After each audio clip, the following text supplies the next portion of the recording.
Olá, sejam bem-vindos aqui ao canal do Dicas. Eu sou Suzana Matos e é muito bom ter você por aqui. Bom, eu gostaria de pedir, claro, para que você ainda não se inscreveu, se inscreva aqui embaixo do nosso canal, curta, assista o nosso vídeo até o final, curta e compartilhe com as pessoas da sua rede social aí, fazendo sentido para você. Muito bom ter você por aqui. Bom, hoje eu gostaria de falar sobre como organizar um processo seletivo na OSC. Isso mesmo, nós gestores, e eu me envolvo, eu falo isso porque fui gestora durante muito tempo, mais de 17 anos numa organização, na Ação Vida. Hoje eu não atuo mais, estou atuando agora com consultorias, né? Virei MEI, estou atuando diretamente com as OSCs. Então o que acontece? Na hora que a gente precisa de um profissional, a gente sai assim, atirando para tudo que é lado, e aquele que bater na porta a gente agarra pelo colarinho, agarra pela camiseta, agarra pela roupa, pelo vestido e sai trazendo a pessoa para que ela possa já entrar e de alguma forma desenvolver um trabalho na ONG. A gente fala que vai treinar, enfim, aquilo. E aí depois, quando começa a executar o serviço, não é a pessoa certa, a pessoa não sabe o que fazer, a gente não treina, a pessoa não sabe o que é organização. E por quê? Porque o erro foi no processo seletivo. Então a gente tem que lembrar que uma organização da sociedade civil, ela é uma empresa. Ela adquire um CNPJ, ela é uma empresa. Então a gente traz muito da experiência do segundo setor para o terceiro setor. Vocês podem observar muito isso aqui no nosso canal. A gente fala de gestão, a gente fala de análise SWOT, que é a FOFA, a gente fala de PDCA, a gente fala de plano de ação, 5W2H. São estratégias do segundo setor que a gente usa para o crescimento do terceiro setor. Claro que o viés é diferente, mas a gente tem que utilizar as ferramentas. Então, um processo seletivo dentro de uma organização também tem que seguir os mesmos caminhos, os mesmos processos que uma empresa realiza. Primeiro, o recebimento, a divulgação da vaga, como que a gente vai divulgar essa vaga, qual o perfil que a gente quer, divulgar um perfil correto, honesto, porque de repente você divulga um perfil na hora que a pessoa chega lá para executar é outra atividade, aí vai dar choque, acúmulo de funções, acúmulo de tarefas, isso é muito perigoso dentro da questão trabalhista, tome cuidado com isso. Então, primeira coisa, elaborar um perfil da vaga. Olha, que vaga que nós precisamos? Vamos ter como exemplo, eu preciso de um educador social para a área de música. Gente, se é um educador social para a área de música, ele precisa no mínimo ter conhecimento de música. Não adianta então colocar uma pessoa que não saiba o mínimo de música, que é desafinado, que não canta bem, que não entende nada de instrumento, para colocar numa sala de aula, de oficinas, para dar aula para crianças, seja adolescentes ou sejam adultos. Não rola. Então, se é um educador da área de música, no mínimo que tenha conhecimento de música. Quais os dias da semana que esse profissional vai desenvolver? Durante quanto tempo esse profissional vai trabalhar? Porque pensando em projetos sociais, e se for um projeto incentivado, né, com apoio, ele tem um tempo de duração. 6 meses, 12 meses, né? É o tempo máximo, pode ser renovado, não pode ser renovado. Tudo isso tem que ficar muito bem informado na divulgação e na vaga no processo seletivo. Claro que muitas coisas tiram-se detalhe depois na hora da entrevista. Elaborou o perfil da vaga, comece a divulgação da vaga. E aonde você vai divulgar isso, né? Existem sites específicos do terceiro setor que você pode fazer, como no Senac você pode divulgar algumas vagas. Existem organizações da sociedade civil que divulgam vagas de emprego, de currículos, busca de currículos, e as próprias organizações entre si. Você pode divulgar dentro da própria rede do terceiro setor, porque de repente ela pode ter um banco de currículo lá que não se encaixa com a sua organização. Claro, né? Se for uma organização que entenda o que é trabalhar em rede, porque infelizmente muitas não sabem, ela pode compartilhar esse currículo com você. Tem organização que guarda currículo lá, que já está criando teia de aranha, não divide com ninguém, mas guarda lá como se fosse só para ele aquele profissional. Infelizmente isso acontece. Mas enfim, só um parênteses. Criou o perfil da vaga, divulgou a vaga, começou a receber aquela gama de currículo. Gente, você não vai chamar todos os currículos, porque nem todos os currículos têm o perfil da vaga. Ah, Suzana, mas todos mandaram, a gente tem que falar com todas as pessoas porque a gente é uma ONG. Não, não é assim.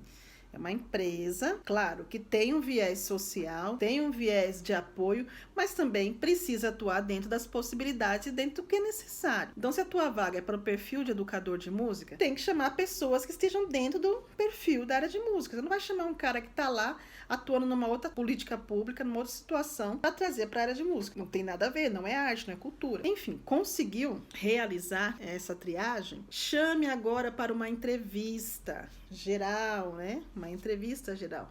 E aí você traz aquelas pessoas, você apresenta a vaga novamente, apresenta a proposta, e ali é o momento de você conhecer de uma forma geral o grupo que você chamou. Vamos pensar aí se você, de 100 currículos que você recebeu, você conseguiu selecionar 20 currículos. Desses 20 currículos, você marca essa reunião, essa entrevista, e você marca a entrevista geral, dá-se um tempo para um preenchimento de uma ficha, um pré-cadastro, enfim, isso pode ser tanto físico, como pode usar o Google Forms, tem muitas formas hoje de se fazer isso, né, por meio da tecnologia. Você adquire esse material, você vai fazer novamente uma triagem e desses 20 você vai chamar algumas pessoas para uma entrevista individual, que pode ser diretamente com você, que é o gestor, que pode ser com um psicólogo, se tiver alguém na área de recursos humanos seria ótimo, ou um assistente social, ou pode trazer um estagiário, um estudante, enfim, que seja, para te ajudar. Fez esse processo, dessas 20 pessoas, você selecionou 5 para uma entrevista individual. Dessas 5, você vai escolher uma pessoa, porque é o que você precisa para a vaga. E aí você vai conversar com essa pessoa,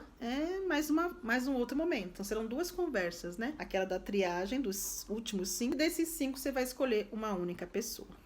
Conversou com essa pessoa, entendeu, deu match, e aí realmente essa pessoa vai entrar na organização. Só que aí que tá o grande problema. Na hora que a pessoa já é aprovada, a gente já insere a pessoa na atividade. Então assim, o educador de música, ótimo, já sabe todos os conceitos de música, puf, joga na sala. Mas não é assim. Nas empresas, a gente tem que olhar para as empresas e aprender muita coisa, que a gente deve fazer, o que a gente não deve fazer. E o que a gente deve fazer, que as empresas grandes fazem, né, as multinacionais, as grandes empresas, é oferecer treinamento para a sua equipe. Então ninguém entra num dia e já tá lá executando a tarefa. Não, no mínimo, numa semana, 15 dias de treinamento para você conhecer a organização. Tem aquela questão da integração do funcionário. O funcionário mal chegou, mal sabe onde que é o vestiário, mal sabe onde é o banheiro, mal sabe onde guarda as suas coisas, e a gente já joga ele lá na sala para fazer tudo. Não é assim, a gente tá matando a pessoa. Então, seguindo esses processos, após um período de treinamento, após um período de integração, socialização, aí sim é o ideal integrar a pessoa na organização. E aí talvez você deve estar olhando para mim com cara de paisagem. Falei, Suzana,